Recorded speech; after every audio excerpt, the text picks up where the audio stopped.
كتاب الله دستوري وخير الخلق أسوتنا.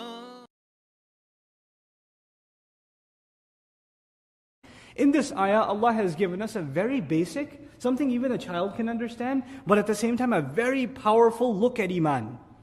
Iman itself. Iman is the most basic thing, right? For any Muslim, any believer, Iman is the most basic thing. But Allah has given us this worldview that comes from Iman that is life-changing. And let me tell you what it is. Allah mentioned three aspects of Iman in this ayah, right? He mentioned, Man amana billahi wal yawmil akhiri wa amila salihan. These were the three things that were mentioned to be successful in the next life. La khawfun alayhim wa lahum yahsanun. Now listen to this. Allah Azza wa Jal before this ayah mentioned such terrible, terrible, terrible crimes that Bani Israel committed. We've been reading about them.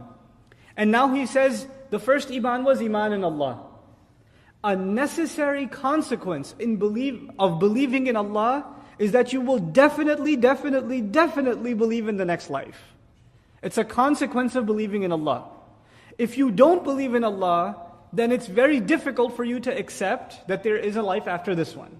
But if you believe in Allah, a logical consequence of that is the afterlife. How so? If you believe in Allah, don't you and I believe everything He does is perfect? Flawless, right? If there is a God, you're talking to an agnostic or a philosopher and atheist. If there is a God, if there was one, He'd be perfect in every way. Yes, agreed. So if He does anything less than perfect, He can't be God anymore. Everything He does has to be perfect. Now, He created this world, yes or no? He did. Now look around this world, you see justice or injustice? You don't see justice. You see injustice. You see innocent people being killed. You see children dying of disease. You see murderers getting away with killing 1,000 people. When one man kills 10 people, what's the most you can do to him?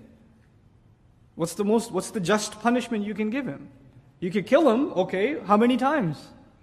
Once. If he killed one person, you can kill him once. If he killed 1,000 people, you can still only kill him once. So you can come to a very easy conclusion that there is no justice. In the end, no perfect justice in this world. You can try to get justice, but there's no perfect justice in this world.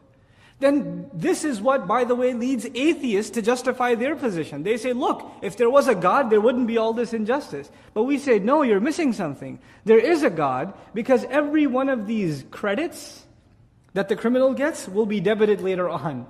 And every one of these debits will be credited later on. No crime went unnoticed. Nothing is off record. Everything is being kept track of. And anything that you suffered here that you didn't get compensated for, you will get paid for it. What is that thing called? It's called the last day. In other words, if you don't believe in a last day, then you can no longer accept Allah as just.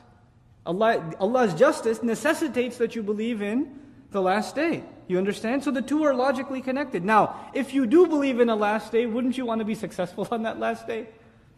And you've accepted that on that last day you will be judged by Allah. So wouldn't you want to act righteously? Right? So first came the belief in Allah. A logical consequence of that is believing in the last day. And if you've come to the realization that there is a last day, then what are you going to fix? Your deeds.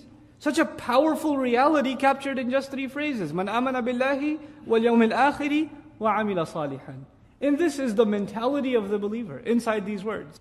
And all of this is connected. Now the reverse of this is also true. If you don't see yourself doing a lot of good deeds, what's weak? Belief in the akhirah is weak.